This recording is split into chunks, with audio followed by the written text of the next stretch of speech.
السلام علیکم۔ سورہ روم کی آیت نمبر 20 سے 25 تک اللہ تعالیٰ نے اپنی بہت بڑی نشانیوں کا ذکر کیا ہے۔ ان کا ترجمہ کچھ اس طرح سے ہے، اور اسی کی نشانیوں میں سے ہے کہ اس نے تمہیں مٹی سے پیدا کیا، پھر اب تم انسان ہو کر جا بجا پھیل رہے ہو، اور اسی کی نشانیوں میں سے ہے کہ اس نے تمہارے لیے تمہاری ہی جنس کی عورتیں پیدا کی تاکہ ان کی طرف مائل ہو کر آرام حاصل کرو، اور تم میں محبت اور مہربانی پیدا کر دی۔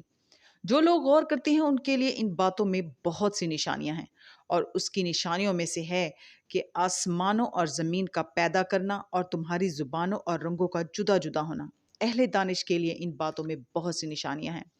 اور اسی کی نشانیوں میں سے ہے تمہارا رات اور دن میں سونا اور اس کے فضل کا تلاش کرنا۔ اور جو لوگ سنتے ہیں ان کے لیے ان باتوں میں بہت سی نشانیاں ہیں، اور اسی کی نشانیوں میں سے ہے کہ وہ تم کو خوف اور امید دلانے کے لیے بجلی دکھاتا ہے اور آسمان سے بارش برساتا ہے، پھر زمین کو اس کے مر جانے کے بعد زندہ اور شاداب کر دیتا ہے۔ عقل والوں کے لیے ان باتوں میں بہت سی نشانیاں ہیں،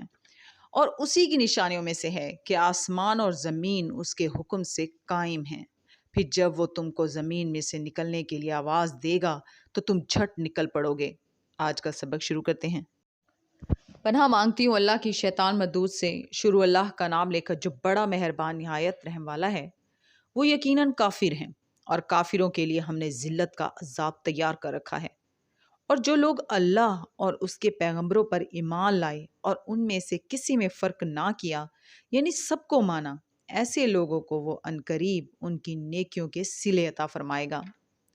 اور اللہ بخشنے والا ہے، بڑا مہربان ہے۔ اے پیغمبر،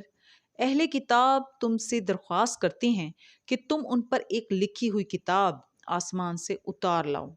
تو یہ موسیٰ سے تو اس سے بھی بڑی بڑی درخواستیں کر چکے ہیں۔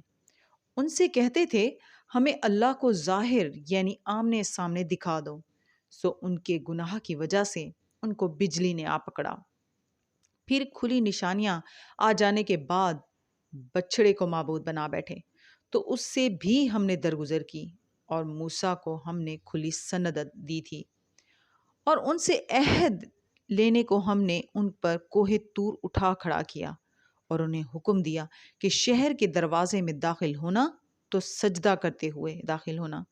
اور یہ بھی حکم دیا کہ ہفتے کے دن مچھلیاں پکڑنے میں تجاوز یعنی حکم کے خلاف نہ کرنا۔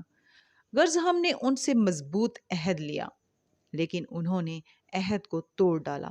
تو ان کے عہد توڑ دینے اور اللہ کی آیتوں سے کفر کرنے اور انبیاء کو ناحق مار ڈالنے اور یہ کہنے کے سبب کہ ہمارے دلوں پر پردے پڑے ہوئے ہیں، اللہ نے ان کو مردود کر دیا، اور ان کے دلوں پر پردے نہیں ہیں، بلکہ ان کے کفر کے سبب اللہ نے ان پر مہر کر دی ہے، تو یہ کم ہی ایمان لاتے ہیں۔ صدق اللہ العظیم۔